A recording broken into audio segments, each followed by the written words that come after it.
All right, so thank you, everybody. I'm gonna run through this a little bit differently. We're gonna talk about basically database management today.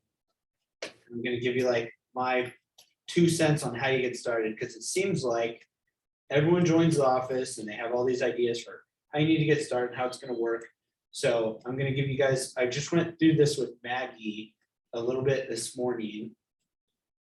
But we're gonna talk about basically like how you need to organize yourself and actually get started in this. Because I'm like, do I door knock? Do I make cold calls? I try to send out flyers. What am I actually supposed to do?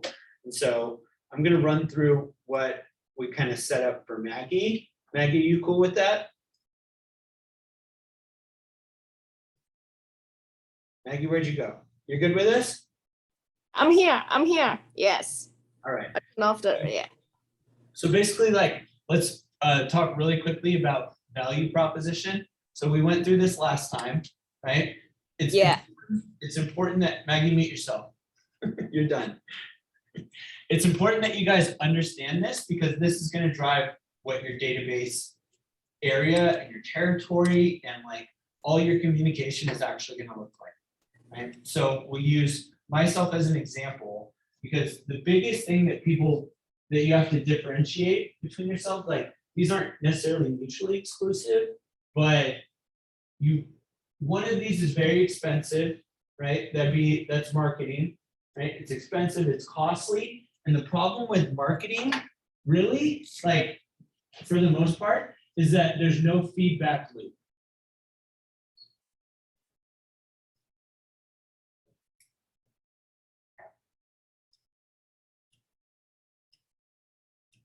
So if I send out 1,000 flyers and the flyers are $1 a flyer, I would have to do something special just to know if that marketing flyer actually worked or not.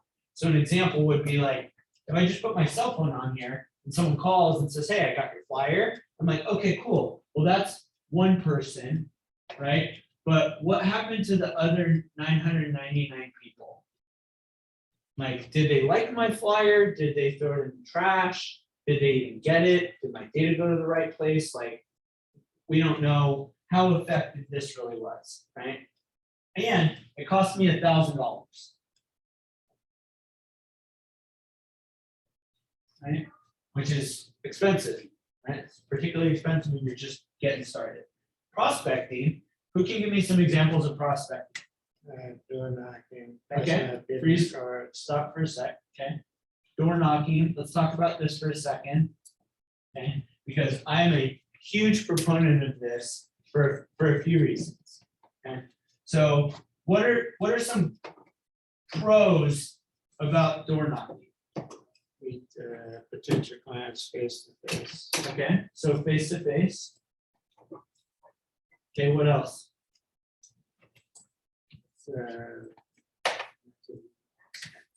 It's free, right? I mean, it just costs time, let's say. What's another pro other than getting in front of the actual person and that it costs nothing to do? What's a good benefit of door knocking? You're not seeing their property, right? Yeah, you're see the property, right? You're at the property. Why is that important or significant? Well, it's like qualify, For you in particular. for me to qualify them as a potential, seller. Okay, Like okay. what I'm Well, dealing with. but what else about the property? So right now, you don't know much about that neighborhood. Right? Sure. Right? So like, if I go to door knock in Pasadena, I have some understanding of Pasadena, but besides the fact that it's free, I'm gonna tell you that this is the best part. It's not just the best type of prospecting because other people get text messages and emails. The benefit of prospecting in that, like, the reason that this is so popular and so important is because this is synonymous with research.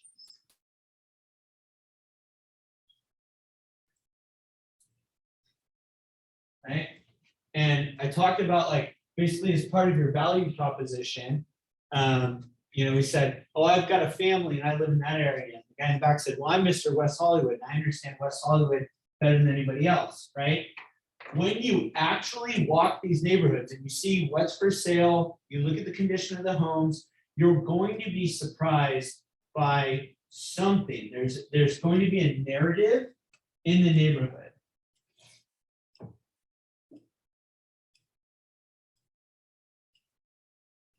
You're gonna see everyone's the same age, everyone looks the same. There's a narrative in that neighborhood, in that community. And the most important thing about door knocking or prospecting is that this research allows you to develop your value proposition. So if we talk about my pending listing on Beverly as an example,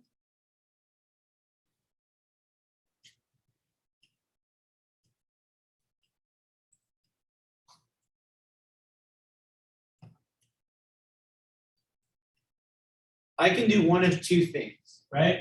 I could send out a flyer for Beverly and say like, hey guys, new listing coming soon, right? And hopefully anyone's gonna call me, I can spend that money and that's gonna be helpful, maybe. My odds if I send a flyer out to that community of double ending the deal and representing the buyers are just definitely gonna increase, but I don't know how effective this is. You know, I'm not gonna know if people threw it in the trash, or if they did, or if they didn't, right? And then how am I gonna decide, for argument's sake, if I send this out to 1,000 people, what 1,000 people am I gonna send this to? How am I actually going to send this out? Let's say I just decided that I'm comfortable spending a G to try and market my property as best as I can so that I can represent a buyer. Is the buyer going to come out of that community? Is it going to be a homeowner in the community? Probably. Likely not, right? It's probably going to be someone from outside of the community that's sold their condo in Beverly Hills, but they can't buy in Beverly Hills, they can't afford it, so they want to go just south in the Castle Heights, right? Like it's trying to decide what's the best use of my time for prospecting and what's the best use of my money if I'm making the decision to market. Do you guys think like a radio ad would be appropriate? It's too expensive.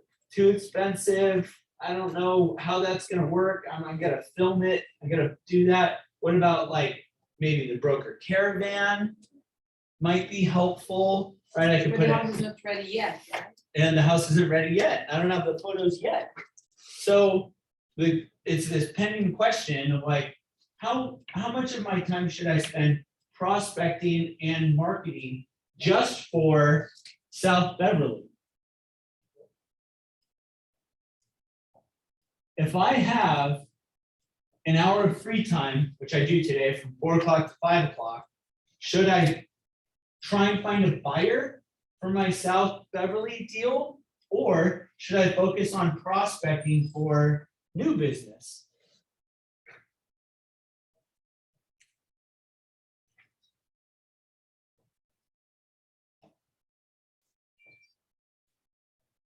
How am I supposed to know how I'm supposed to spend that hour? What do you guys think? Today at 4 o'clock, should I go back and make cold calls? Should I go door knock? Should I just talk to people in this community because I have a listing, I got something to talk about? How should I use that 1 hour? How am I gonna dedicate that time? The short answer, like the honest answer is like, we don't really know what's gonna work, right? For me, it's kind of my 2 cents that I'm gonna wait to really like hit the ground running on this Beverly listing to try and double end it until I have some actual like collateral. So I've got some photos, until I know exactly when it's gonna be ready. I'm probably not going to start working in that neighborhood, right? But what could I do for Beverly, right? That's gonna help me talk to people in that community, that's not gonna cost money, right? That's also going to be prospecting for new business. Anyone? Yeah, what do you think? You could tell them about it in, an open house that you may be holding, and they may have some friends that may want to go in there. Right, let's call that, we're gonna consider that face-to-face technically, right? That's marketing. I've got something coming up, I want you to help me find a buyer for it, right? Like, that's exposing this property. It's not necessarily prospecting. If I had that same conversation, but I changed it, how could we change that conversation so that it's like a prospecting conversation? Instead of, hey, I've got this new listing coming up, right? And I wanted to see if you'd like to come to the open house. Great thing to do. Lots of agents don't decide to do that, right? My client is gonna demand that I do that. Right? It's in my listing agreement. But how do we make that less of a marketing conversation, more of a prospecting for new business conversation? Or, I mean, you ask if they have any friends that are looking to buy right now. That are looking to buy this? Still marketing. So, Okay. Yeah. neighbors in the community are looking to sell. Yeah, right. So I'm knocking on the door and say, hey, my name is John Adams. I specialize in real estate in this neighborhood. I actually have a listing coming out on South Beverly with a new developer, right? But the reason that I'm here today is to see what your plans are for the property.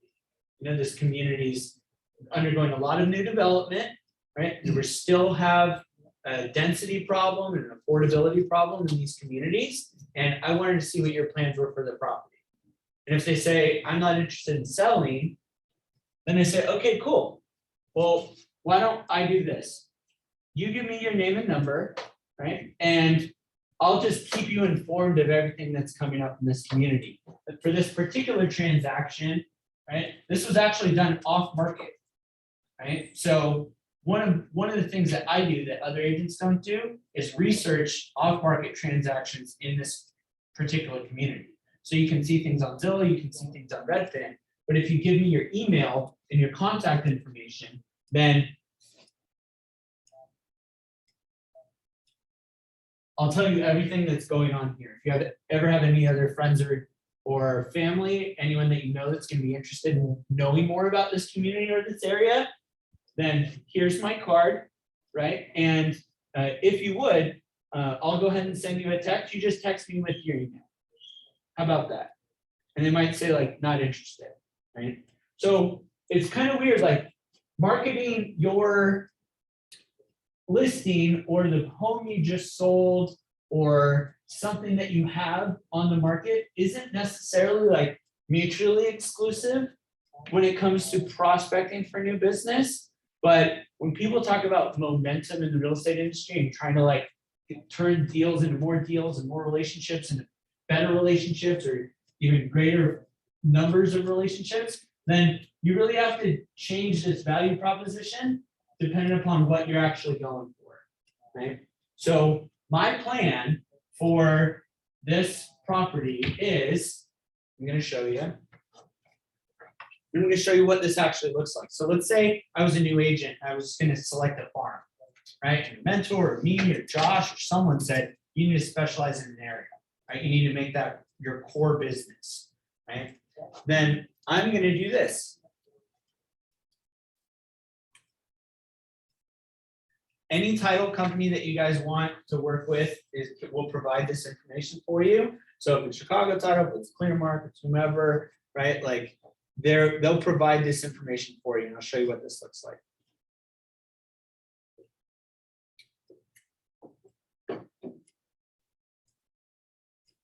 So Pacific Coast title.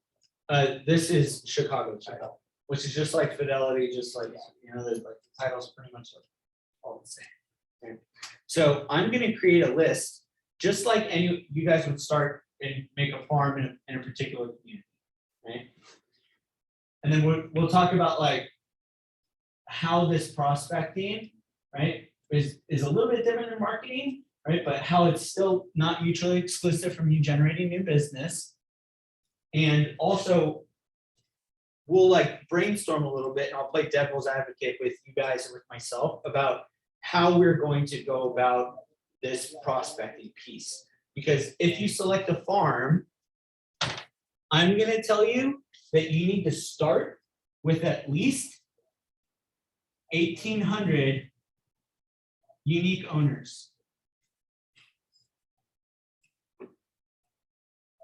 For one farm, For one farm. I got to 500. That's terrible. Yeah, that's a big. I don't know who said that, but I'm gonna explain this to you, right? And this is not just my numbers or my opinion. This is like, if you go to cream of the crop sales company, Xerox is like notorious for having an amazing sales company. If you go to Salesforce, which is the largest CRM company in the world, right, and it's the best CRM company in the world, then they'll tell you this. Some people are on either side about like how this works and how you actually get there and how to do it, but unequivocally, all of the data suggests that you need to start with 1,800. And it's going to become very obvious when we reverse engineer how you get to 1,800, right? Maybe they said 500 because that's a good place to start. I don't want to step on anyone's toes and whatever, but presuming, or if you know your subject material and the product that you're selling, right? Once you get there, then 1,800 is the sweet spot. And so here's what this 1,800 actually looks like. Because you need to make contact, and everyone's going to talk about drip campaigns and all these other things. Like you've got to, there's 12 touch plans and 8 touch plans and systems where you can send 5 emails, 5 cold calls, 5 meetings or whatever, right? But this is the data that data people use. One of my clients works for Oracle, which is like a big, gigantic, like computer software company, and he runs all of their artificial intelligence. He's got like a master's from MIT and stuff like that. And I ran this through him, and he was like, "That actually sounds perfect. Like that's the same thing that our sales staff uses." So 1,800 unique owners, right? And the reason for this is because by the time that you scrub this, and this is raw data where we're starting.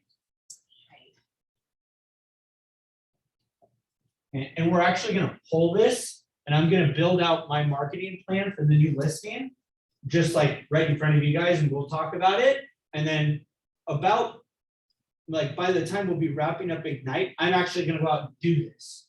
So if you guys can come with me if you want to door knock, you can see the listing, you could sit in when I make the calls. I'm literally going to market using this property and put together a prospecting plan that I'm actually going to follow through with. Right? So for this 1,800 unique owners, what usually happens is this gets down to 1,600 that I'm going to call clean data. And so where did these 200 people go? What happens if I just scrape 1,800 straight out of here? We're going to do it, and I'm going to go through it. But what you're going to find is that 200 of this is either Wrong number. trust, entity, wrong number. Or they're different owners by now. Right? It's basically shit data, right? We've scraped 1,800, 200 of them, statistically speaking, right off the bat, you're not going to find these people, or the numbers don't work. Okay. Now, once we get to 1,600, right? Next, you're going to whittle this down to 1,200.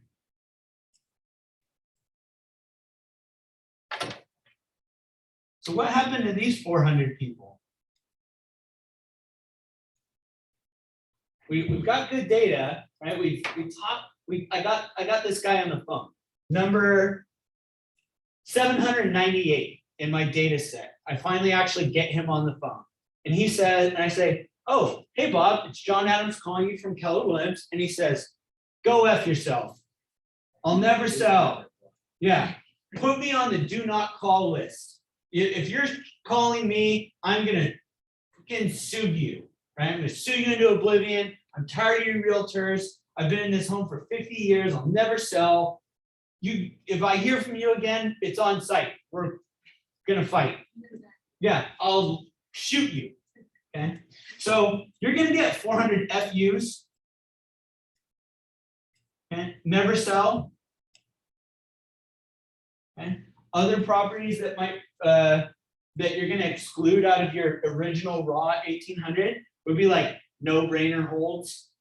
You know, so like I've got a client who inherited a property in Hermosa Beach from his mother. His property tax is like $980 a year. He's had to put nothing into the home. It's got an ocean view. It's built on a slant. So it's like developers don't want it. It's too thin and narrow. It is the perfect rental property. It's got a peekaboo ocean view. So he has low maintenance, low repairs, like no real management. It's a single family that's been in there for 5 years. And like I could not replace his cash flow if we sold that thing with anything, except for maybe like crypto or NFTs or something. Like I could never make him as much money on the equity that he has in that house in another investment. Not without big capital expenditure and risk and all these other things, right? So I'm gonna say of this 400, we're gonna have a certain percentage of them are FUs. I'm never gonna sell, right? Or they're not the decision maker.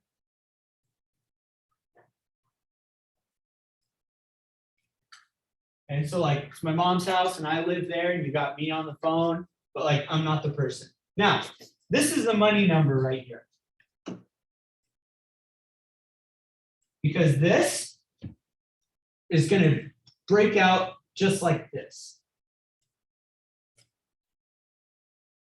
Oops, I need one more.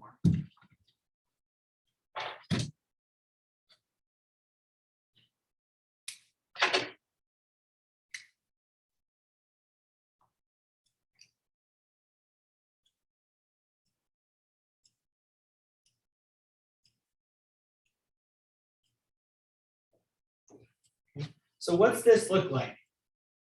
Okay, what this is week 1, week 2, week 3, week 4. You're gonna make an attempt at speaking to 300 people per week.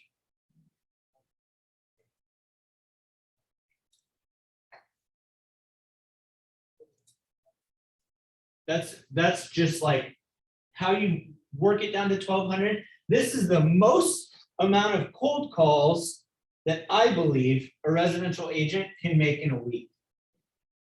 Okay, and I'm not talking about dials, like you dialed it, it went to a bad number, you called someone's cell phone, they went through voicemail. I'm going to count that as one call.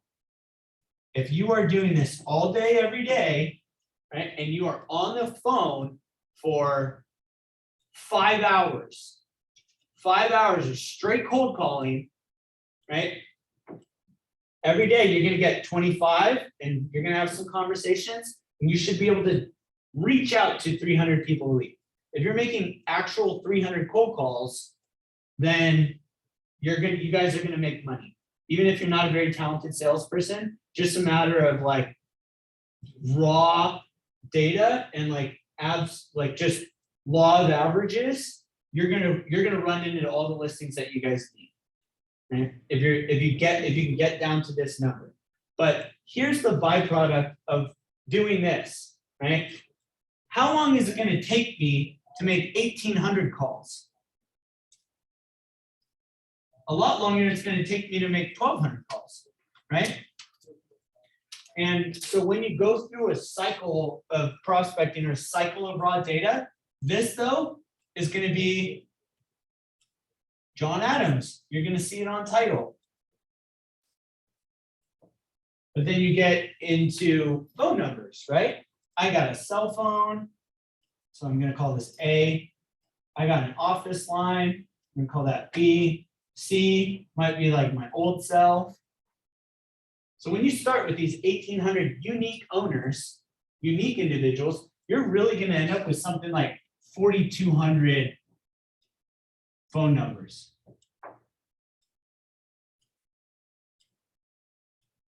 And it is brutal to go through that and deal with all these wrong numbers or whatever. It's exhausting to place 4,200 calls. But by the time you've gone through it once and you washed out these 200 dead numbers, they don't own it, you don't know, you can't find these people, and you go through it again and you get another 400 FUs, I'll never sell, this won't make sense, or not, whatever. And you get, as a result of doing this work, you start at 4,200 and you end up with 1,200, like, good numbers.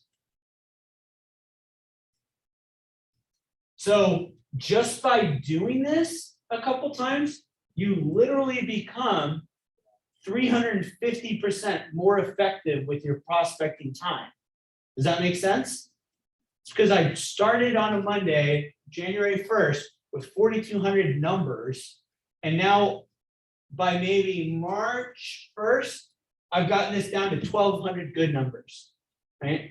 And then of these 1,200 good numbers, your script, your narrative, your value proposition is what's going to hopefully get these 1,200 people to know who you are, right? Which is the whole name of the game, right? We did this maybe like the second class, and I said basketball player, and someone said LeBron, and I said another one. They said Kobe.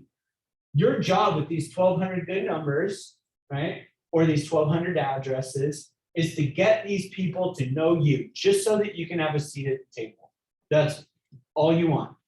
This guy's been calling me every quarter for 2 years. You know, he knows the market. I get his emails, right? He sold a deal or two, a few blocks over. Like, we should give him a shot, babe, when we go to sell. Right? That's like your whole job. That's your whole job right now, is to get 1,200 good numbers, 1,200 good relationships of property owners that know you. The good news, right? I'm not going to suggest that you guys just start with 1,800 random people that you've never met, that you don't know, right? This all needs to come out from your sphere of influence. So let's say, for argument's sake, in my sphere, I've got, I don't know, 500 people. Be probably my best guess. So I talked a little bit about how I need to make a core business for myself, right?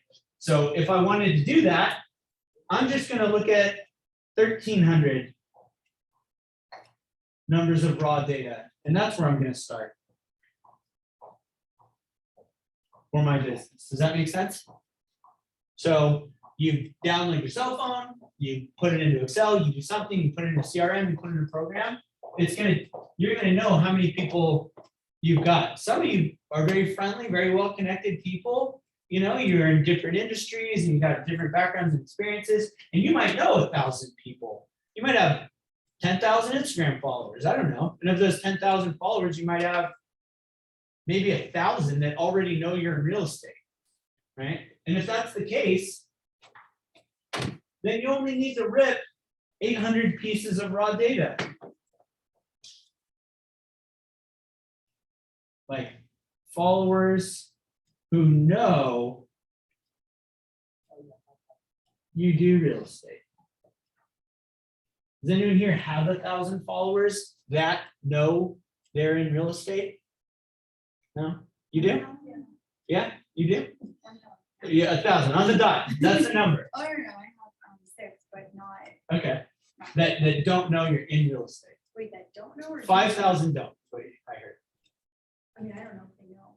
I mean, Okay. it says real estate agent on there. Okay, So you okay. should know. But if I called them, what's your name? Connie Connie, what's your last name? Lopez? And if I called one of those followers and I said, hey, Connie Lopez, it's John Adams, or hey, it's John Adams. Do you know Connie Lopez? Would they go, yeah, the realtor? Do they know? Or did they just follow on Instagram? I Then would say 30% no 30% of your 6. of the 6, yeah. Okay, know you I'm in those. by name and they know you're in real estate. But Okay. 70 and on, no. Okay, great. Then we're gonna play this out.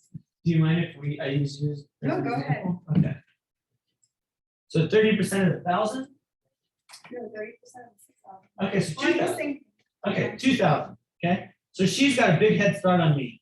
Actually, I honestly probably only know 500 people that know me. So that'd be my it's guess. Europe, probably, right? It might be something like that, right? So she knows 2,000 now. How many of them own property? Not very many, I don't know, they're kind of young. Yeah, younger group of people, like, so what? Ballpark it for me. I don't know, Because maybe I don't- some 300. 2,000 followers that know you're in real estate is cool, Mhm. right? And like for the ones that don't own, hopefully they'll contact you first or reach out to you first, and you can represent them as buyers, which is like typically how you get started.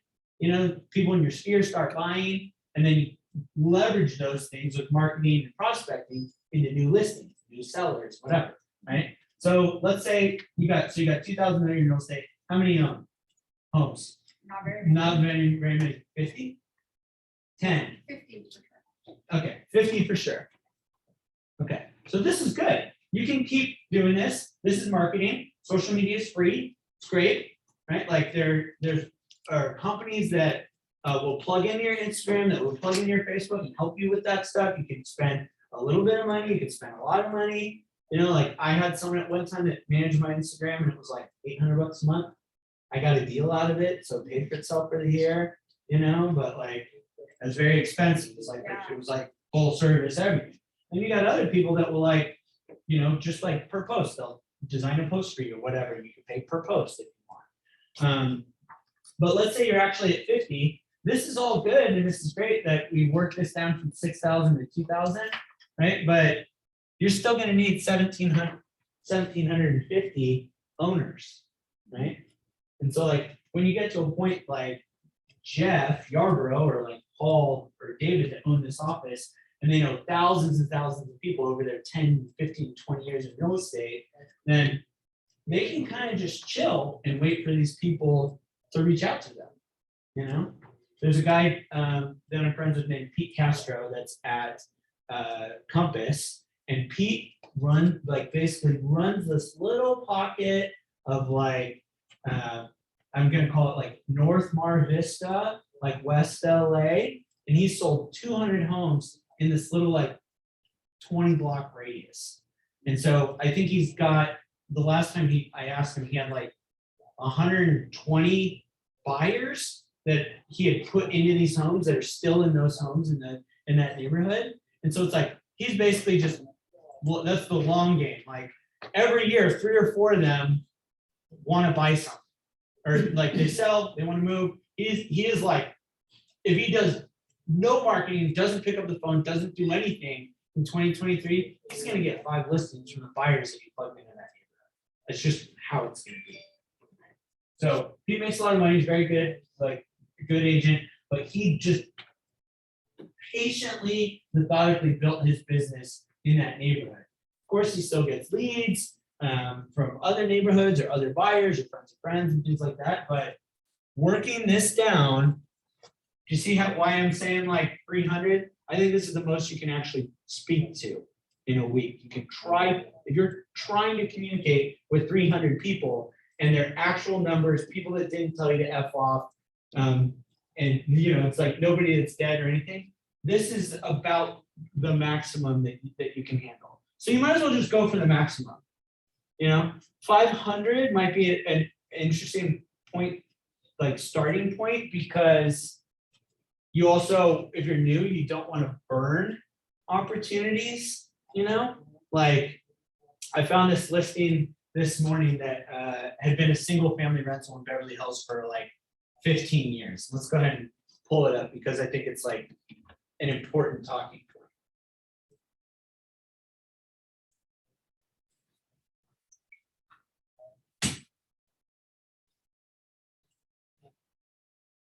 And I'm looking at it, and I just saw it today, and I said out loud, I was like, shit, I could have listed this. Like, I do a lot of single family rentals, like I've exchanged them into multifamily to get better cash flow. I think it's a better long-term investment. But I didn't call this guy because like I'm not prospecting in Beverly Hills. I'm not really prospecting like I should be. But let's take a look at this. Because I think it's very interesting. It has seller like written all over it.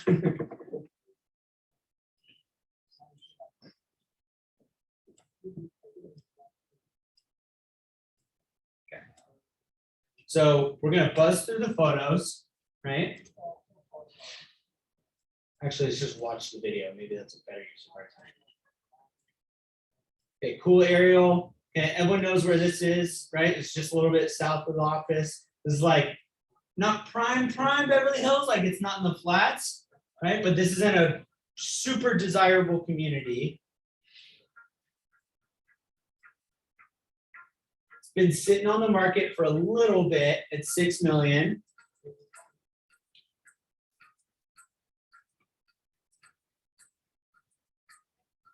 Okay, so he's got a tile floor, right? You probably want to see what, engineered hardwood in there, vinyl or something, right? Kitchen's a little dated, it's a little sleepy.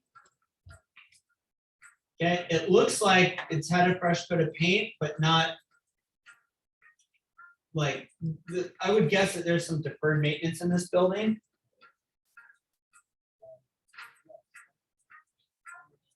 Super cool. Everyone wants the $6 million deal in Beverly Hills, right? Like, I'd love to have this listing All day long. all day long. I'll do it. Okay. But there's some unique things about this. Okay, we see that bathroom? There it is. Why would the seller do this?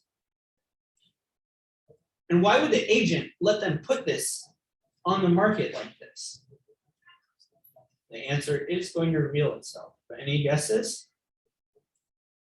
They're probably being like, whoever buys this will want to remodel it themselves. Maybe, but is that the best use of their money? Couldn't we turn this bathroom around for 15 grand, 10 grand? And then like, they're gonna make all that back in purchase price? Yeah, for sure. Do we think that this $6 million single family owner in Beverly Hills has the capital to renovate their bathroom off the master? Yeah, you would assume so, I guess, right? So we've got this kind of Jack and Jill setup. Closets are a little old. Okay. Not the sexiest backyard, but it's nice. It's kind of tranquil. It's kind of quiet, right? So I was looking at this morning, and I got in here and I was like, what is happening? Why is this home sitting out on the market? Right? It's not for too long. We're looking at, 30 days on market, but it felt a little expensive in my opinion, right? But when we get in here, we look at the property detail page, right? We see Martin Waldman is the owner. What's this mean? You guys read that? Can you read that? I can't- 10,000, so it says the billing address is 10,800 Wilshire Boulevard, number 1003. A condo or a office. It's probably a condo. My guess is that it's not gonna be a tax accountant because you're not gonna put your accountant's personal name on title, right? So my guess is this is some like really nice condo, so it's 10th floor. Likely, right? Somewhere in the corridor that's like a, luxury condo building, valet and stuff like that. It's probably easier to manage, probably an older guy. Then I scroll down, like, but I don't know for sure that this is actually a rental. Do I? And then we see this here. Okay, so so it says it was sold, right? February 11th, 2020, 10,500. So what is this? It's a rental. This was a single family rental, right? And so now the guy's probably said, I'm just tired of it, right? Or if he had a good agent, the agent said, you should have sold this a long time ago, right?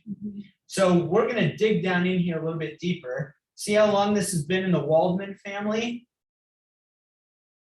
They bought it in 1985 for $160,000. Okay. But why is he deciding to sell it now? There's no rent control for that single family property, right? But now can we understand a little bit more about why he didn't make upgrades to it?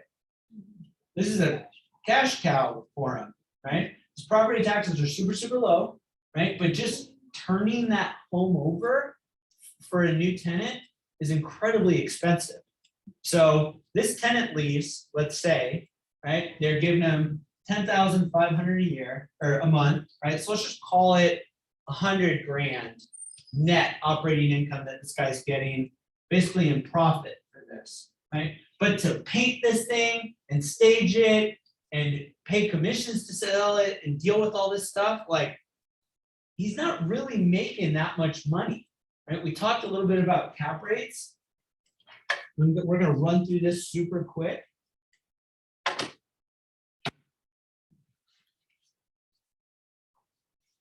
Who can tell me what cap rate this guy's getting on this property? How would I put that together? Based on the $6 million? Yeah, let's do it on, based on $6 million. So he's got $6 million, right? We're gonna assume like his equity and all that stuff isn't gonna factor into the cap rate. He's got $6 million, and what did I say he's making net? 100,000. $100K, right? So here's our purchase price. Here's our NOI. How are we gonna find the cap rate? Divide the 100K by the price. of Right. 6 million.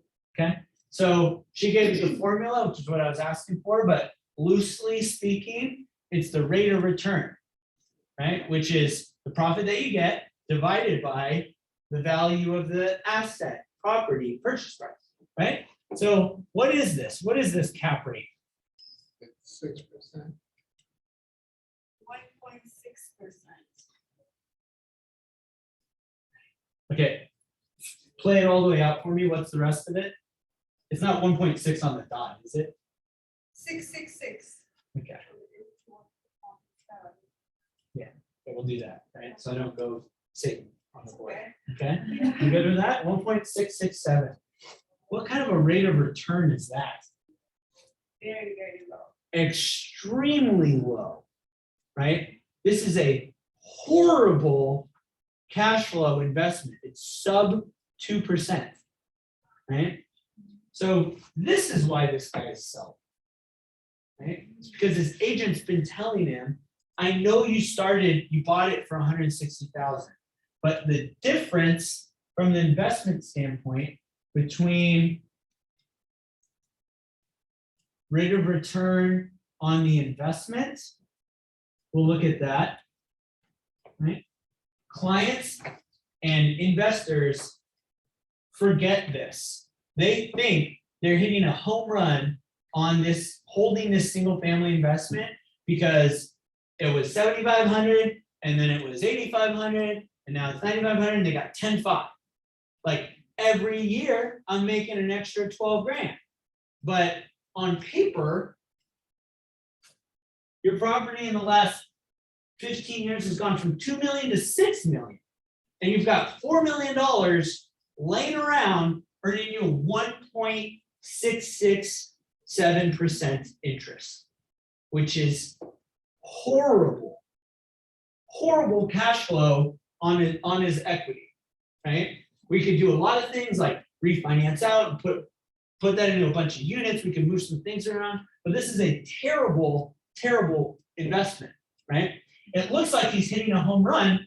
What is this rate of return on their initial investment?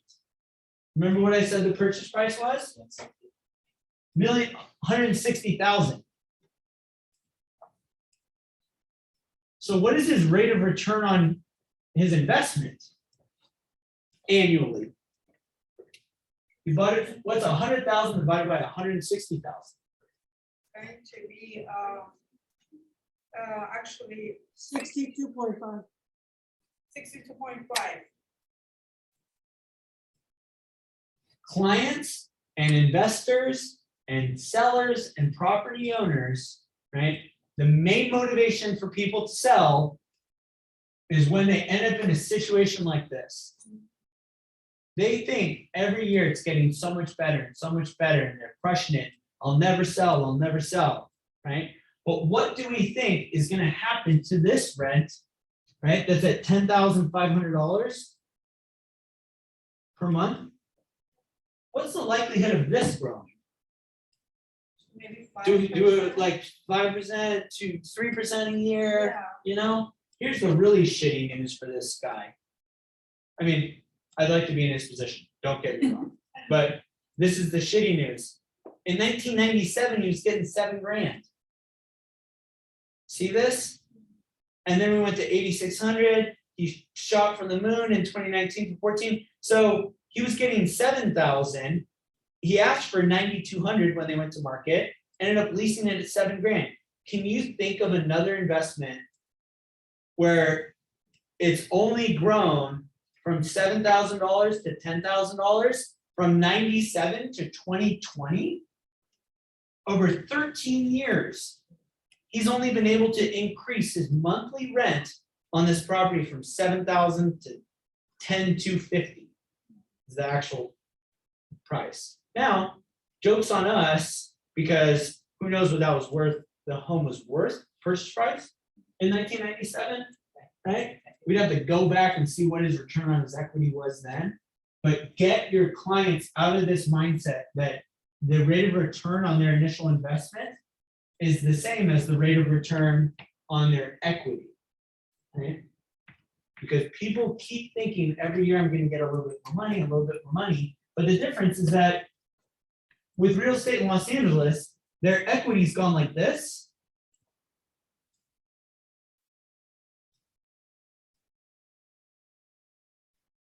Right? And the rents have gone like that. So this delta, right? All of this action in here is the reason why people sell investment properties, right? And this is an investment, just like anything else. Probably a little bit more personal to him because they've had it in the family since, what was it? 1985. So we're rolling up on 40 years that they've held this thing. But this delta, this difference between their ability to increase rents and the steep incline that we've seen in equity over the time that they've held this home is why people sell it. If I were this guy's agent, I would have been telling him to sell every year probably since last year. I was like, look, we're gonna run into an affordability problem. Rents in luxury properties and buildings like this don't grow at the same clip that they do if it's smaller, right? So, John, I have a question. yes, So I imagine myself having that conversation with this owner. And what kind of objections he or she? well, of course you may want have? me to sell it. You're the agent. You get paid. Yeah, I know, exactly. Why would I sell real estate in Beverly Hills? There's two objections. Yeah, I have my kids in that. but how do we handle that? You know, how would I convince this owner that no, the price is gonna keep going up? You know, I don't have a big mortgage on this. I still, you know, only have like $500,000 carrying or nothing on it. Yeah. So how do you convince this person to sell? You gotta live right here. In this spread and in this gap. And so like, the short answer is, it might not make sense for their goals. But it's overwhelmingly been my experience and experience of like a lot of other people that dabble in the investment side of residential income, that sometime in between 1985 and 2022, he thought about selling it, he thought it made sense, and then sometimes he thought about leasing it, he thought about refinancing. It's that people's goals change, you Right, know? My opinion would be that, hey, this home in this condition, right? There's not a lot of value for you to add to this home. You could put new floors in, we can do some things, but a major remodel on a $6 million home is too thin for like a flip, yeah. right? Like, could you go in and buy this $6 million home and renovate it and make money on it? Like, not really, right? Why? It's because we're pretty topped out. We can't build more on that lot, right? So like we'd have to rip it down and build a brand new home, right? But what do brand new homes go for in that neighborhood? For that many square feet, they're like 8.5. So it's not a tear down. There's a tiny amount of upside in the renovation potential for it, right? So we see this property, right? She says, okay, I've got 50 people, right? And I'm gonna pick my farm and it's gonna be in the Beverly Hills. And I say, okay, cool. Here's what you need to do. You need to get researching right now, fast. You need to pick the spot. You need to learn everything about this. Because if we didn't do the deep dive on this, we see this sit out on the market and you get a phone call and they say, hey, I know this family and they listed it with this guy at the agency, or I forget what listing, whatever this is, what brokerage it is. And it was an agency, that was the original buyer, I think. Oh, it is the agency. So this guy at the agency's got it and he couldn't sell it. Like, what do you think it's worth? You know? And they say like, well, 6 million is my number. I don't know why, it just is. I'm not gonna sell it for less than that. I'll give you the listing if you can sell it for $6 million, right?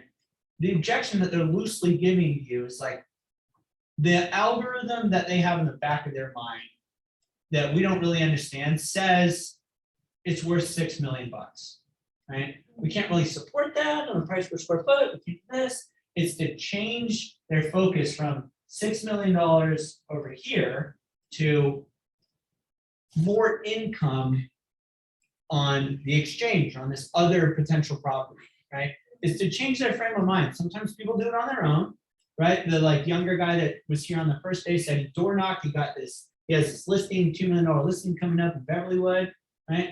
And it had been in the family for like 10 years. He was just right there at the right time in the right place, right? So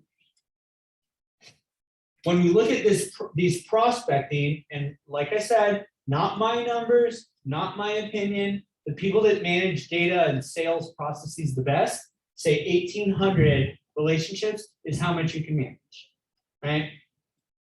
Like, obviously there are a lot of things that are different. You're not gonna sit and have coffee with 300 people a week, right? Like, so you gotta pick and choose how you go about this, but if you're just gonna bang the phones like a commercial real estate agent or like someone working from home that's got a dialer and all that stuff, like these are not the numbers. These are the kind of numbers that you need to pull in. Right now, when we have these 1,200, and these 1,200 become not just 1,200 people that you don't know, they become 1,200 people that maybe out of here there's 600 people, right? And we're going to talk about buckets in a second. I erased that. But we have 600 people that now know you. And 600 people that forget who you are. You left them voicemails. They might not really know. Maybe they follow you on Instagram, but like they don't really know you, you know?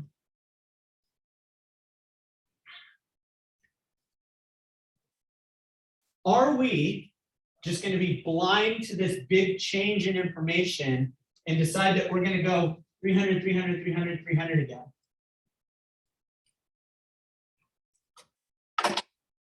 No, John. We're not going to contact everyone with the same regularity and enthusiasm. We have our. We got our 6. We got a good 6. Our grit people, basically. Yeah. So now what are we going to do with these good 6? I have a question for I'm you. probably going to, let's just say, talk Can I to, ask you a question? yeah, give me 1 sec. I'm going to try and talk to them, these 600 that know me, right? At least twice as often as the 600 that don't, right? Okay, cap rate lesson again. Good. So now instead of, I'm gonna move this up here so you stop trying to lean around like this. So we started off here, right? So maybe this is our first quarter plan. is we're gonna go 1, 2, 3, 4 weeks. And we're gonna do 300. We don't know these people. 300, 300, 300, 300. And then in our second quarter plan,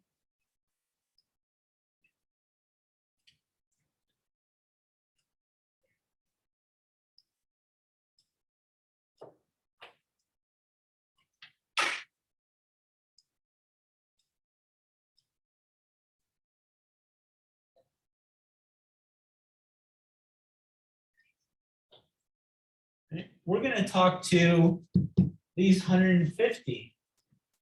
Right? But what I'm gonna tell you is probably look like this.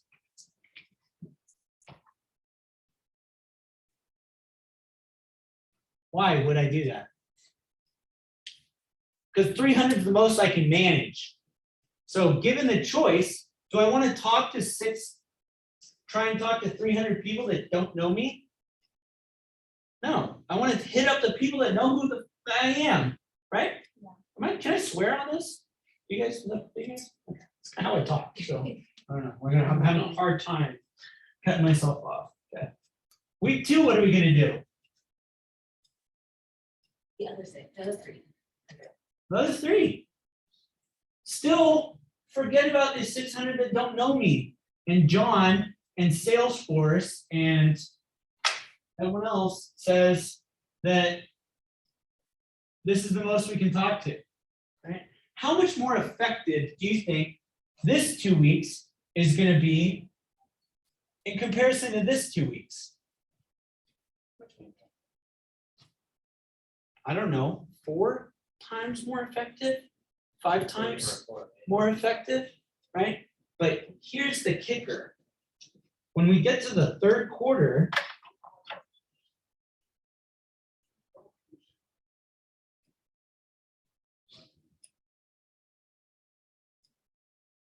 of course, we're going to do this, right? 1's going to be 0. Again, right? 2, we're going to shoot for this. But what's probably going to happen? Sorry, what is one first? Weeks. So your process throughout your first quarter would be trying to talk to 300 people per week. Okay, Okay, per week, so that's week number 1, week 1. okay. So come January, let's just like make it super simple. January 1st, you want to start your business all over. You're going to try and reach out to 300 people that don't know you, right? In week 1, week 2, week 3, week 4, and then now we get to the bottom, and we've hopefully tried to reach out to 1,200 By the end of the month. in a month. That's a good goal, right? That'd be great. You had 300 conversations about real estate in a week. Josh has this super ambitious goal for everyone when they first start, to have 20 conversations about real estate in a week. That's ambitious. And like I'm saying, 300 is the top. It's the most. And you should start there. And the reason why is because by the time we get to this second quarter, right? Are you guys following this? No, what is the 0 again? I'm gonna show you. So 0, in the first week, in our first quarter, we talked to 300 people. None of them knew us. Right? By the time we get to the second quarter, 600 people know us. Right? So we're not gonna talk to any of the people that don't know us. We're gonna save our 300 available maximum contacts for the 300 people that we know. We want to talk to them more. Yeah. Right? So then by the time we get down to the third quarter, I said, right, and this is the third quarter of the year, right? So we're talking 9 months, right? Or at the end of 6 months, it's month 7, 8, 9, right? You're still not going to call anybody in your first week that doesn't know you. You're going to shoot for your 300 people that do know you. But what's going to happen is that we've been talking to these people for 6 months. they've known us for 3 or 4 or 5 months. We're not gonna have time for 300 conversations with people that we know, that we've had multiple conversations with real estate about. This is gonna end up shaking out to like, hopefully 100 to 150. Because the length of the conversation and the quality of the conversation that you're gonna have with these people is gonna be totally different, right, than when they were up here, right? So this is basically like the nuts and bolts of database management, is to try and get to a point where you've got 1,200 unique owners, and you're gonna try your best to communicate with 1,200 of them in a given month. Right? This is just prospecting. It's not marketing, right? I'm trying to develop and build the relationships with these 1,200 people into people that know me, people that like me, and people that trust me. Right? So, who had a question? Someone online said they had a question? Did I cover it? 1,800 that you have, Yes. Okay. that came from the title company? Yes, you can get the raw data from the title company. I'm going to show you. And remember, this is. But- Go ahead. And the title company, okay, yeah, the title company is just for free? That's my The information. title companies will provide ownership info for properties for free. And you just ask them for the location and they run it for you? They totally do. That's their job. And so these title people, why would they offer this to you for free? Because they want your title business. So we're trying to track down landlords. What are title and escrow and lenders trying to do? They've got not 1,200 landlords in here. They're trying to get 1,200 John Adams business, 1,200 of each of you guys, right? If that title person had 1,200 John Adams, they don't have to prospect anymore, right? They don't have to market. They're gonna get, I don't know, 12,000 orders a year. And they'll be the richest title person ever, right? So when you go through this, right, these are the numbers that you should strive for, right? 1,800 to 1,600, get it down to 1,200 unique owners for a lot of you, right? So for me, I need 700 more relationships to max myself out. Right? I've got 500 people, maybe it's more, I don't know. I should be tracking it better. I'm not, right? But this is the sweet spot for sure, 100%. If someone says start with 200, it's because their thought process is likely that you're gonna have better, more frequent conversations with these 200 people. And then when you work through that 200 down to 150, that now you can add another 150 on top of the good relationships you have.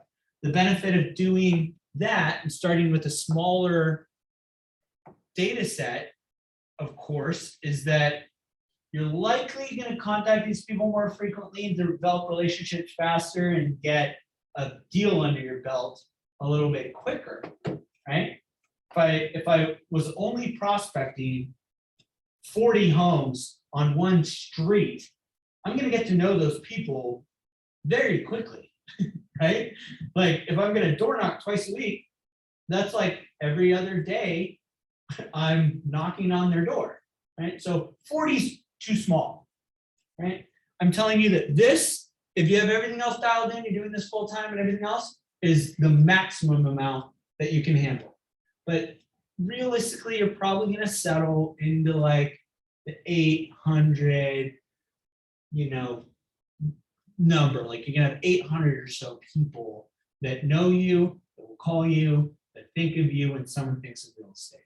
How many people are like that for me? I'm gonna guess it's about 500, but I do an overwhelming amount of business with like 20 of them, and it's not the residential game with those 20, it's like they're investors. So they could buy 3 or 4 properties in a year, or 10, just one. Right? But they could buy one every year. Most of the single family people they come across are not purchasing a property every single year. So you need more than 20. And I'm still gonna say that this is probably the number that you guys should strive for, right? It's exhausting to try and prospect and communicate with 300 people in a week. It is brutal. Right?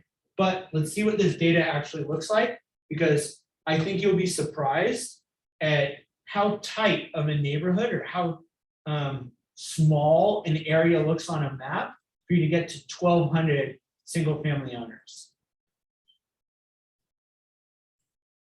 Let's get out of NorCal, John. So let's dive in here into this little community right around my listing, right? Because that's the neighborhood that I'm about to do this for.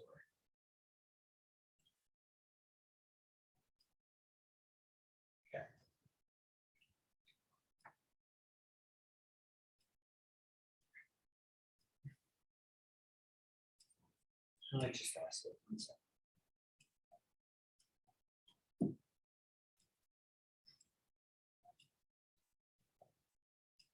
Marketing for business, right? Prospecting for business, they both work well, but like I kind of stopped myself here, the pros of door knocking is that you get face-to-face time and that you get real eyes on the property. You get to actually understand what's going on, right? If you door knock, you're gonna see some new construction, you're gonna see stuff being torn down, you're gonna run into other agents, you're gonna get a feel for that neighborhood, and it's gonna help with your value proposition, which I wrote up here but erased, right?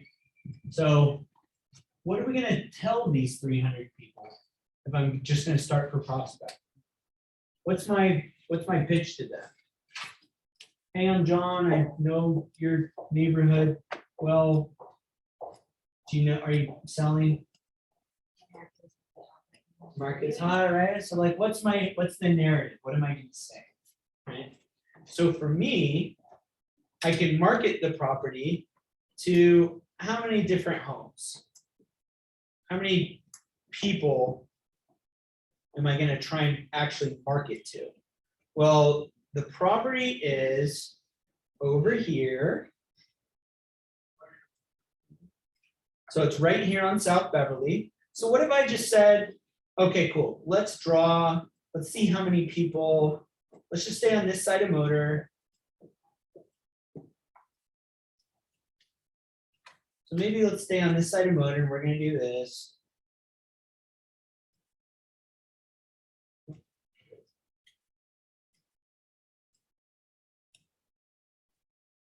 We're just gonna be north of the 10, right? We're not gonna like market this $3 million home to people in West Adams, right? We'll go up to like La Cienega. Let's just say we go all the way to Pico, Rancho Park. So here we are. So what if I say like, okay, I want to market to this territory? I'm gonna send them all a flyer. Someone give me a guess at how many single family homes are in this little pocket. Just throw a number out. What do you think? How many? 1,000, 2,000, 500, 2,500? Anything else? Okay. Let's take a look.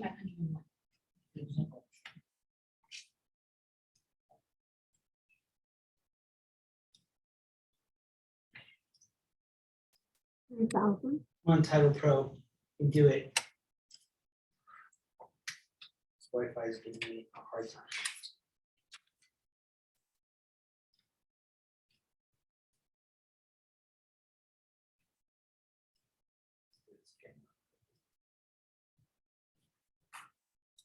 Okay, so what I say, west of Motor, north of 10 freeway, right? East of Motor, west of La Cienega.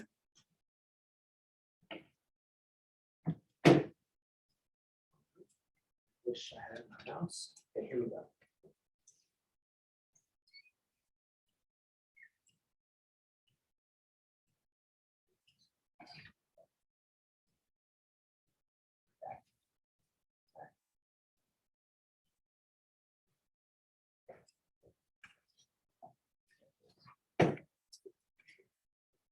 Third time's a charm.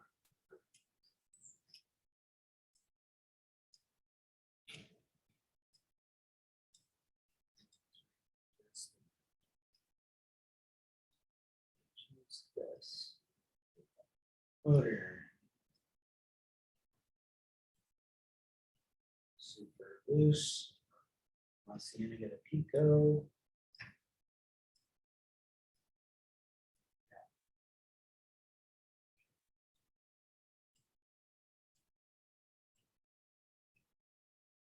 So got 6,830 different parcels. Parcels. Okay, just parcels, 6,000. Okay. Now let's see here. We want land use property type. Let's do property type, and we're gonna do residential. Let's just do single family. Right? Add that as a criteria. So now we just shaved it down. 6,800 to 5,000. Let's take a look at that.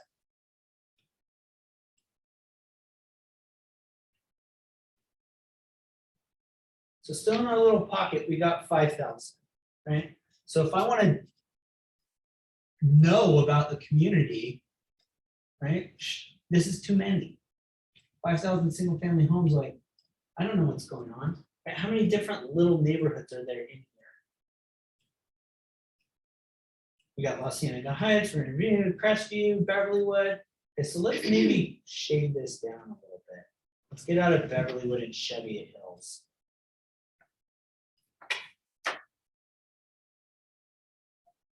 Let's just say like, we're gonna stay here. We want to be west of Robertson because snobby people in Los Angeles feel like that's a good landmark.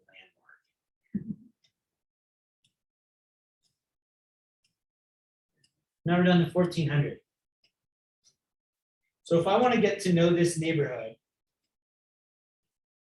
Salesforce says that 1,400 is the most that I can deal with. So we've got a little corner of Chevy Hills, right? Maybe we would like be a little bit pickier, we go a little broader, deal with some of these streets like around here, kind of more similar, right?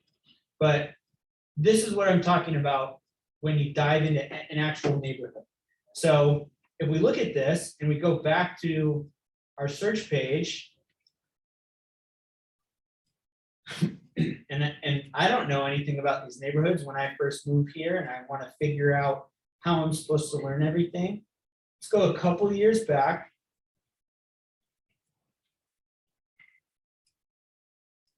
So October 19th, so we're gonna look at everything that's sold in the last 2 years. We're gonna click up here to find the search map, and then let's draw a similar boundary.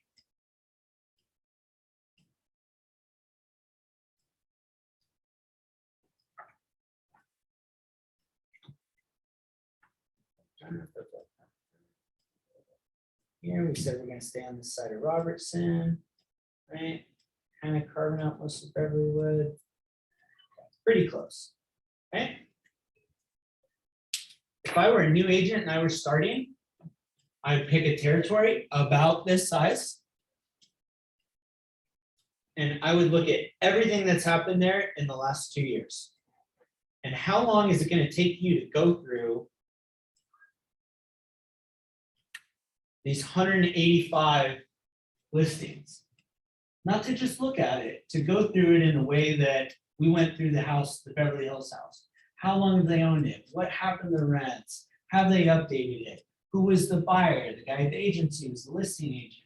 If you want to be an expert in a neighborhood, then this is the work that you have to do. Yeah. At this point, is there something I would see here when I'm reviewing that might be change my farming area and say this area?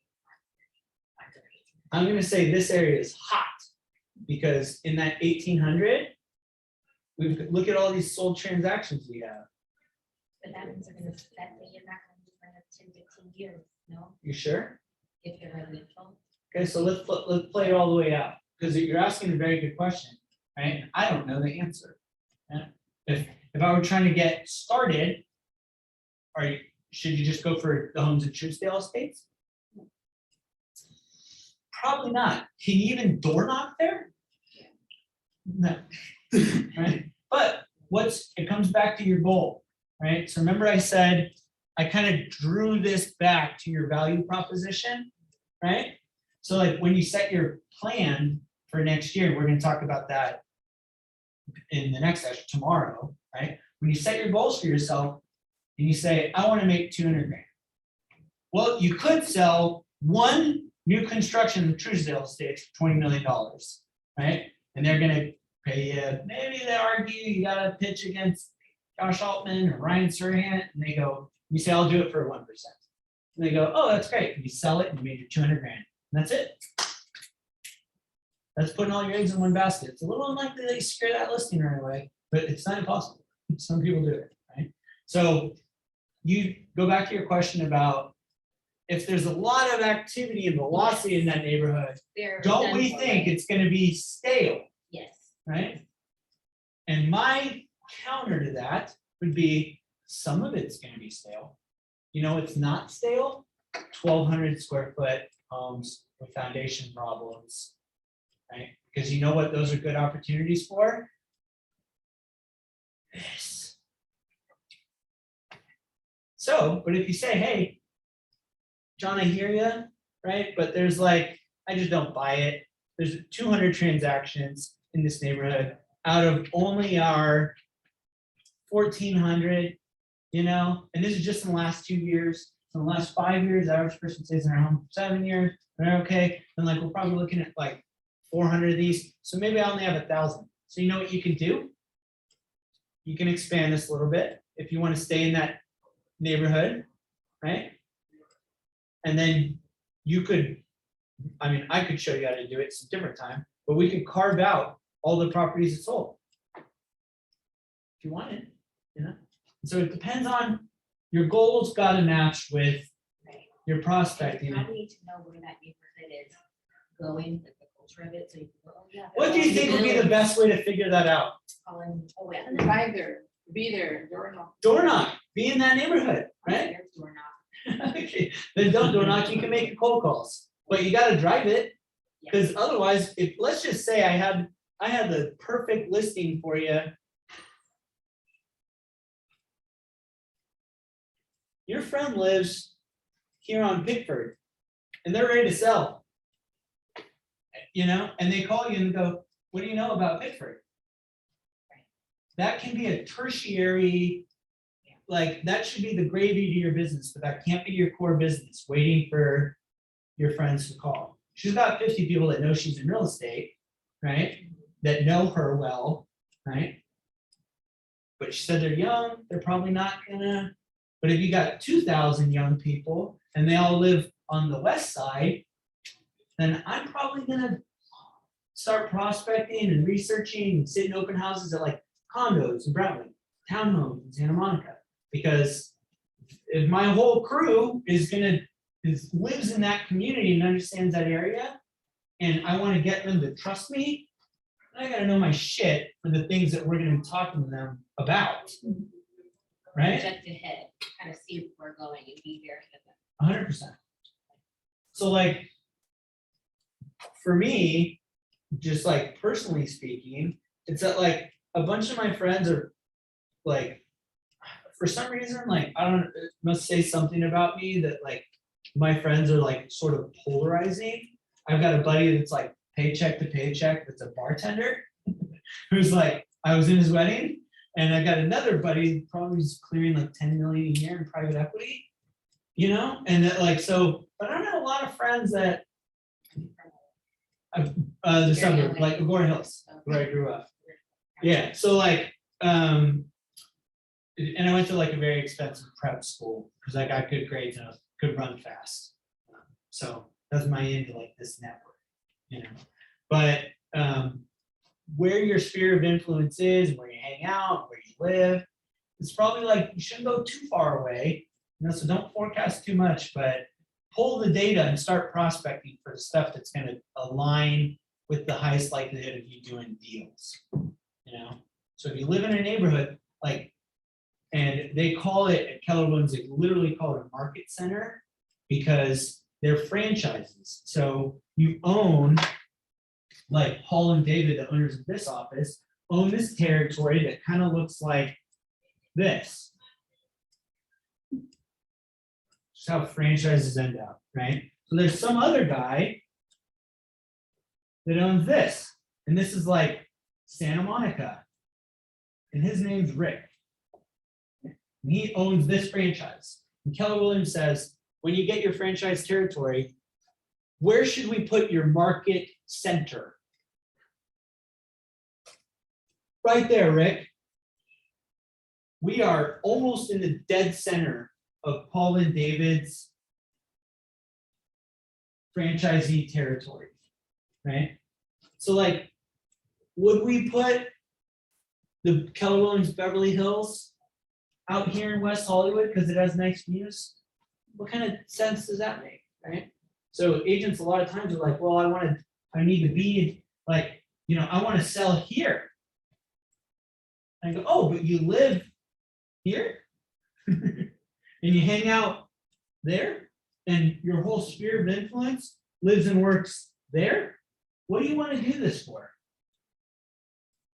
You go, well, I'm only going to sell $20 million listings, and Truesdale is where they are. I'm like, okay, then you go for it. It's just going to be harder for you to get in touch with these people, right? Because there's going to be a lot of trust, there's going to be a lot of entities, there's going to be wrong numbers. The data for these people is going to be buried in trust and entities and things in Delaware and Montana that where they can't even find who they are, right? But I bet you if you spent this kind of time in Truesdale 50 hours a week for a year, then you're gonna have a really good chance to land one of those. I honestly believe that. And I've seen people door knock in Malibu right after they get their license and get $10 million deals. You know, like it happens. But if you told me like, I want to make 200 grand and I want the most sure track to getting there, I'm going to say, please don't not cold call and not door knock at Truesdale. Make sense? Yes. Okay. So for me, what am I going to do, right? We just looked at this and started at, he said 1,000, she said 2,000, and he said 2,500, right? And your all price is wrong. It was 5,800, right? In that pocket, right? So for me, I'm going to prospect in a wider territory, but I'm going to set some weird criteria and we're going to talk about it. I'm going to go all the way up to here, all the way up to Pico. I'm going to go, yeah, let's go ahead and go into Beverlywood. And the reason for this is going to make itself clear. Right? Let's do that. Let's go there. Okay. Where's my listing now? It's pretty much centered, right? We're right there. That's where my listing is. Okay. But can I actually like work this whole set of people? Can I prospect 4,600? No. Because if I call prospect number one and he goes, oh, you sound like a nice guy, I'm just not interested in selling. I go, hey, thanks, Bob. How long is it going to be until I call Bob again? 4,500 people, or 4,662 more people for me to call before I can talk to Bob again. So for argument's sake, 4,600, way too many. They're not going to remember you. You can't talk to them frequently enough. 40, we established, like you could cut their lawn every morning, right? Way too small. Sweet spot, everyone else says 1,200, right? But how am I going to shave this out? How am I going to prospect this? I'm not going to door knock it, but I am in the middle of this opportunity that I have for marketing for prospecting. I'm going to shave this down a little bit, right? So what kind of a listing do I have here? single family, new construction, right? So if that's my value proposition, I help you maximize the equity that you have in your home, right? These are clients of mine, they'll build it for you, right? I can line you up with a construction loan, I can help you with the debt, right? We're gonna figure this all out, right? I specialize in this, this is what I do, right? And how do we need to shave this down and chop this up, right? Let's start here. And we're gonna say living area, square footage. If it's more than 2,000 square feet and it's in this little pocket, right, that we've identified, is that gonna be a construction opportunity for me? Is that gonna be a potential for me to sell this to a developer? Not big enough. No, if it's more than 2,000 square feet, the home, Yeah. Well, then the. is that gonna be a development opportunity? Yeah. Okay, okay, so the lot size matters, we're gonna get the next. Okay. But I'm gonna tell you that if if you got a 2,000 square foot house in Castle Heights, it's a couple $1 million. Okay, when we looked at price per square foot on new construction, probably like 1,100-ish, something like that. Blah, blah, blah. So if I knock on someone's door and say, I specialize in construction, it's got a 2,100 square foot home on a 5,200 square foot lot, is that a very smart prospecting move for me? No, because even if that developer tears it down, he's gonna buy the land for $2 million and he's gonna sprout up a new home for $3 million. He's already upside down. So where am I gonna carve out? Let's just stick with this $1,000 a square foot in this community. What am I gonna carve out? How am I gonna get this 4,600 down to something that I can actually work with? So for homes that are smaller. Yeah. Older. Okay, so let's set the max at, 17. there's still a million seven, like 750 for my builder to build it, 2.5, sell it for 3, the commission. It's a little thin, the expression, okay? When we say an investment is thin, what they mean is there's not enough margin for them. They're not gonna make enough profit on that amount of investment. So if I have a $9 million investment opportunity for you, and you can turn around and put $1 million into it and sell it for 11, too thin. I gotta put $9 million at risk and spend $1 million just to make $1 million. Not worth it. Different investors have different criteria for what they're willing to invest in and what they're not. People used to be looking for, like, if I could just guarantee a guy a 10% return on his money in a year, it was like I could raise that all day. But now the interest rates are at 8. They've got maybe going there. So like a 10% return is not that great of a deal. You just buy a bond, right? Like you can put it anywhere. So 1,700, we're getting there. Let's make it a no-brainer though, because we're starting with 46, right? 4,600 opportunities. Let's set it at 1,300 and see what that does. Ooh. Can they door knock that? Yeah.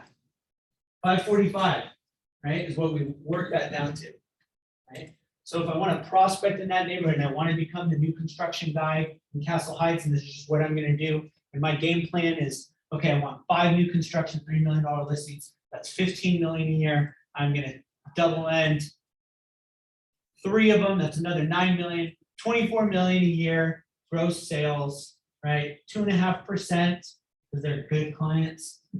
They're good developers. They're not going to tell me it's only 1% on the relist or whatever, right? How much money is that?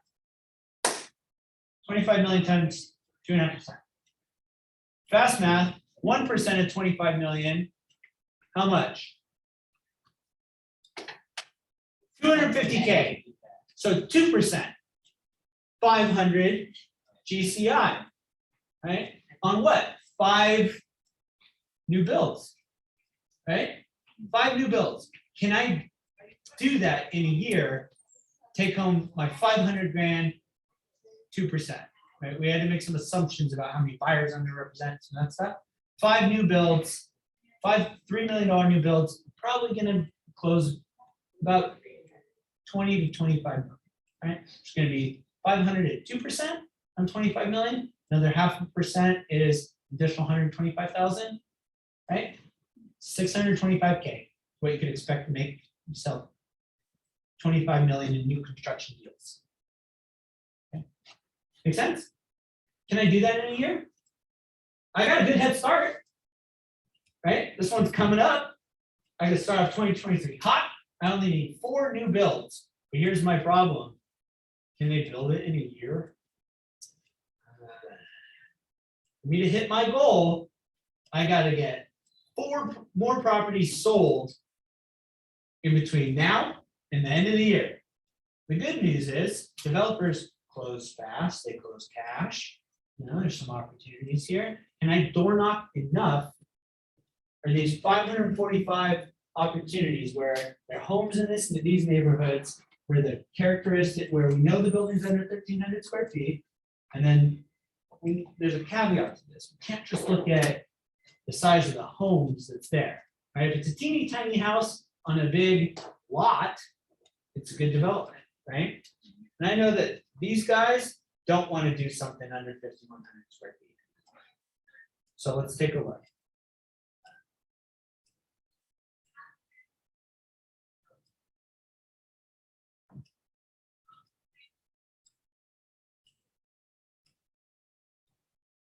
Now we're down to 254. It's tight, you know, but I only need 4 of them.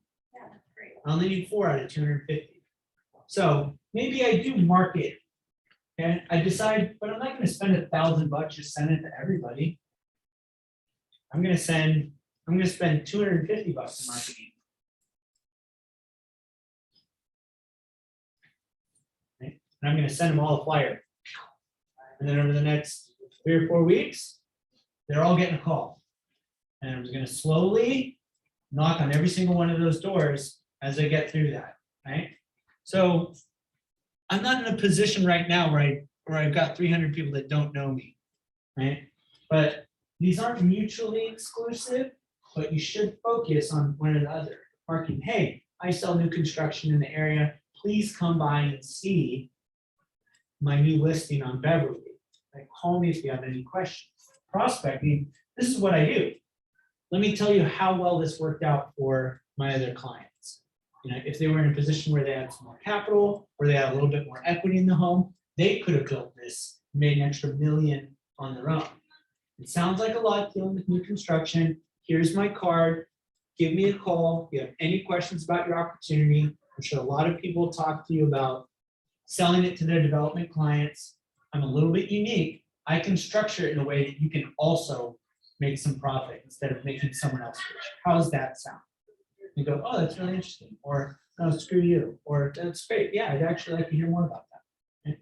But for me, if I wanted to go for this 1,200, right, and I want to I hire an assistant and someone else to organize this all for me so that I can just do my prospecting and I can just handle my 1,200, then I've got to expand this territory if I'm going to stick with these characteristics a little bit, right? So I've got to go back to the MLS and start over. I got to see what these new construction homes are selling for, see what the price of the land is working for, right? But when I go to compete with people in this neighborhood, there's a lot of agents in this office that do a lot of business in this neighborhood.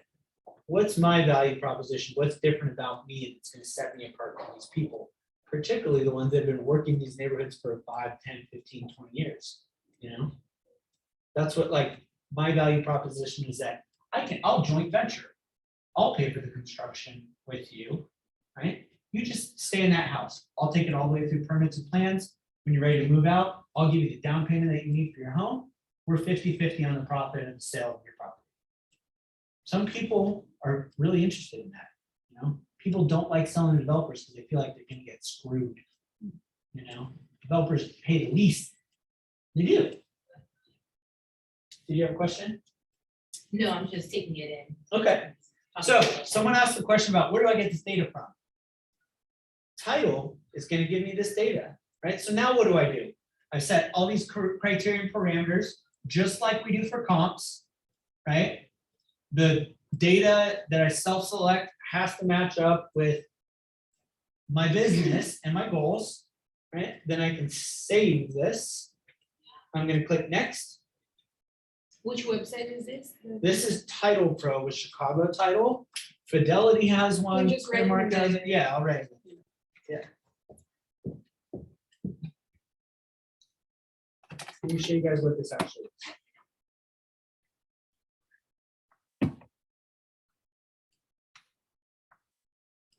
Ignore that.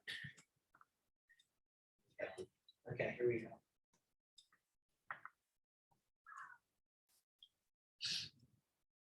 Gonna take 2 seconds. It's talking. I'm talking. Okay, so here's a list of, bless you. Here's a list of other orders that I've done. Where's this one? Here we go. We go, where do we get this? How does this all work? I don't understand. CSV file. There to me, it's comma separated values. It's an Excel file.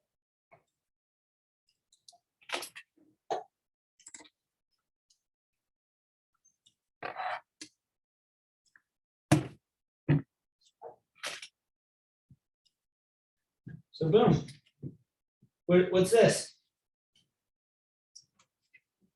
It's my 1,200 addresses, right? Who are these? Potential owners, or these are the owners, right? And what did I say about LA 21G, 21C, blah, blah, blah, blah, blah. So this property on Ayers, who do we think owns this one? We looked at this. We pulled comps, we looked at this. Who is this entity associated with? Whose LLC is this? We went through it. That No. guy? No? The wheelchair combo? No? Who is this? What entity is this associated with? LA 21G LLC. Thomas James Homes. It's my client. They own this on Ayers. So they're building this here. It's a 6,000 square foot lot. So you know who missed this as a potential opportunity? This guy. Oh, this is what we were talking Yeah. about. Okay. Like, bleh, right? A 6,000 square foot lot, my little 5,100 square foot lot is gonna be 3.1 million, right? Maybe 3.2 if you guys rate offers, right? But this makes me sick because this little 1,100 square foot building, right, is now gonna be some awesome new listing for someone else. Do we think that this was bought and sold in the MLS? No. Anyone? No, there's no way, not a chance this went to market. Right? It's a little unique. I would have screwed this up, and here's why. See how we've got 2 entities in there? They're gonna split the lot and build 2 properties and sell them side by side. Because that's like kind of one of their new business models, business plans. The lots that are inordinately wide or irregularly wide, they're gonna do 2 homes. So that's why we see 2 entities there. Right now, it says, title thinks the building sitting on that lot is 1,110 square feet. So it would have fit my criteria, it's in my area, but I didn't call these people. Why not? Because I'm like running around selling apartment buildings and buying triple net deals and managing my own investments and whatever, right? But this is a very clear opportunity that I just realized when we pulled title. Like, if I were doing more of that, I might have had an opportunity to meet with this person. And if this person called me, say, hey, we're interviewing listing agents, I've got a pretty good story. We got a pretty good narrative to talk to this person about, you know? And so that deal right there is another $3 million deal that's gonna probably wrap up construction next year. And I'm gonna look at the end of 2023 and be like, I only had 4 new construction deals. I should have had 5. Well, here's the one. You don't have to be an expert. You don't have to have done this for a long time to just talk to that person, right? Knock on their door. If you're scared of knocking virtually, whatever, right? But like, these happen and they're out there. Thomas James is dying to buy property, right? Just like every other builder and developer is, right? But they want to buy it off market. So they can have a little bit longer escrow, they get a higher return on their money, right? So if that's my business, if this were my core business, it would hurt me a lot more. What if I had called this guy one time and it took me so long to get back around to them, right? I talked to him once and then I saw it sell. That hurts. I talked to him twice. I saw it sell. That means they don't know me. Maybe they like me, but they didn't trust me. If I had spoken to this person a few times and I see it sell, I didn't do a very good job working them through this piece. Right? And they don't understand my value proposition. Right? This is what I do. I do this. I do a lot of it, and I think I do it well. And if I get a relationship with this person, they still don't call me back, it's because they don't trust me. Or someone else did a better job working and developing that relationship. But this is it. Okay. And this is the data. If you have Salesforce, if you use KW Command, do people use it? Yeah. Use KW Command, use whatever else, whatever. Brivity's one that I'm talking to right now. There's like a bunch of different CRMs. They all start with this. It's all just raw data that gets ripped out of the title or county records or whatever. And then they all have different user interfaces for how you can stay in touch with these people, how you classify them, you put tags on them, you do all these things. You could put drip campaigns. You could spend nothing on a CRM, make a ton of money with an Excel sheet. Most of the like big brokers that I use or that I know don't have sophisticated CRM management. They don't have sophisticated marketing. They're just really good agents. And when they get these people on the phone, they're talented salespeople because they're so confident in the amount of information that they've been through. And also like old school, right? Because CRM technology probably, if you were thinking of like, I'm gonna 6 microbill Excel sheet versus. Yes and no. So like a good friend of mine runs the largest multifamily team in Orange County. It's at CBRE. And I think they're on like to maybe the 60th transaction or something like that this year. And they use a crappy Excel sheet. It's not a good one. It's crappy. It's terrible. Everyone on his team has their own data. It's insane. But he's such a good agent and has so many relationships, like per 50, he's probably got 5,000 people that know him as the Orange County multifamily broker. So he does none of this. There's no time for this. Even like his second in command or third in command, they don't have time for this. I have a question. Absolutely crushing it. So if someone says you need to do this, like you absolutely 100% do not. You do not need that stuff. If I door knock this person and talk to them a handful of times, I probably would have got that deal. So you don't need all that stuff. It all starts here, right? Like how much value you get from these other bolt-on technologies and things like that. A lot of them will save you time. It's hard to know whether or not it's worth that investment on the front end. It totally depends on what you're willing to make of this, but this is it. This is data. Like databasing, database management, CRM, all this like marketing, drip campaign, whatever. This is it. If I give this to my postcard guy, he'll design a cool postcard and send it out for $1 each. I don't need to put it into the CRM and have the CRM custom, whatever. But for a lot of people, and if you're not that good with data, like I can rip this all apart in 10 minutes and put it together with a few sheets and come up with something that's better, than what I've been explaining for the last 30 minutes. But think about it that way. It still is just going to come down to this. Question. Yes? You still don't have phone numbers for these guys. Right. So there's about 100 different programs that you could use for these people. Some of them are free. The good ones are very expensive. At this office, we have something called TLO. Don't ask Josh about it. A seat is very expensive. I think it's probably like $300 or $400 a month. You have to commit for a year.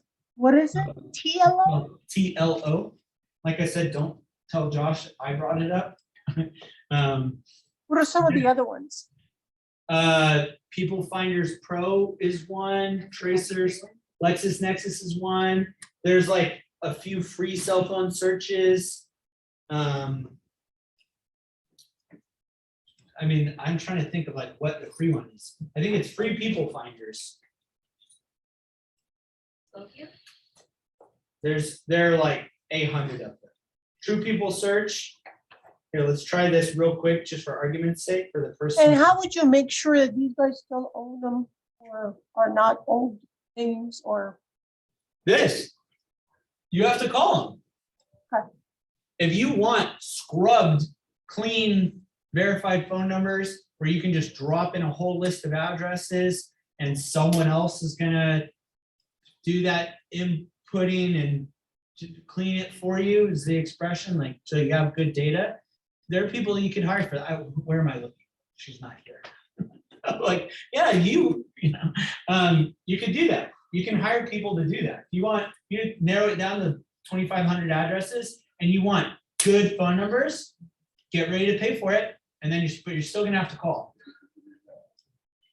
Or you can just do the work yourself. Or you can do the work yourself. You go to I'm Mark's doing the Melon work. Chat. I What? just need to, I don't mind doing the work. I just need to know where to look. Yeah, then I would do a Google search, honestly, and as respectfully as possible. Do a Google search, you're gonna have to run into 10 or 20 different things. Maybe ask your mentor if you got a mentor. But that's the best place to start. You get all these numbers, you go after it. Right? And then you'll find that you're better at door knocking, you're crappy at door knocking, you're good on the phones, you're bad on the phones. You say, hey, you know what, this doesn't make a lot of sense for me. I'm like very highbrow, very sophisticated person. I'm not gonna reach out to people that I don't know.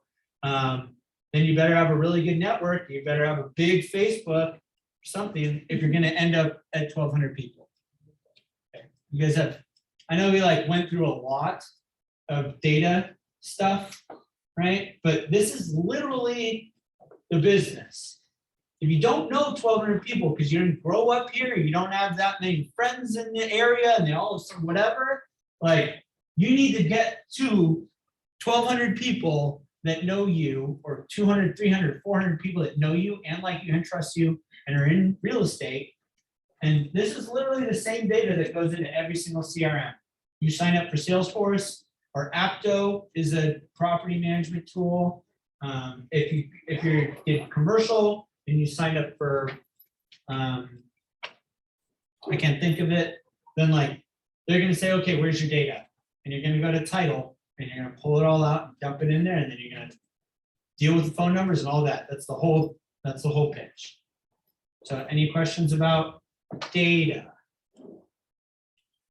We kind of like ran through it quickly. We'll cover it more, probably in like, I'm gonna try and get ahead a little bit with tomorrow's session, the sessions in the next 2 weeks, because a lot of you guys' questions like are good detailed questions, but I think it would get answered if we looked at one of these opportunities from start to finish. What do I do when I get a piece of data like this? And then how does that become a relationship? Where do they go? How do I follow up with them? When it's time to sell, how do I pull the comps? How do I put together a listing presentation? How do we get them to sign the listing agreement? What's an on-market deal look like, an open house, and an escrow, and a closing? And then what do I do with them afterwards when they go buy something? I think it'd be helpful for you guys if we just ran through a whole thing from start to finish. Let's start with data and end up with money. And then your questions will, like a lot of the questions that you're having as we go through these modules will get answered because you'll have experience in that spectrum. Do we have title company at Keller Williams in-house? Clearmark Title is the preferred vendor for Keller Williams Beverly Hills. What is the name again? Clearmark. Okay. And you could go to their website and ask to talk to a rep, or oh, she's got In-house escrow. In-house escrow. Everybody has my card of pay later on it. I'm being, I'm listening, okay? Okay, My girl. small plug for in-house escrow. Use her, okay? She's very good. She knows how to handle your clients, which is something that a lot of escrow companies do not do well. Client management and expectations and communication, when something's happening with the escrow, can go very well and put you on a pedestal, or it can go really poorly and like you can be left holding the bag. It can look really bad if your escrow doesn't go well, right? Does Pele work with the title company, the Clear Park? Yeah, we work hand in hand, Yeah, they work with Clearmark all the time, Great, yes. okay? thanks. Okay, all right, you're welcome. Okay, guys, I got a jet. If you have any other questions or something, I'll answer them to start the class tomorrow. Make sense? Okay, cool, all right. Thank you.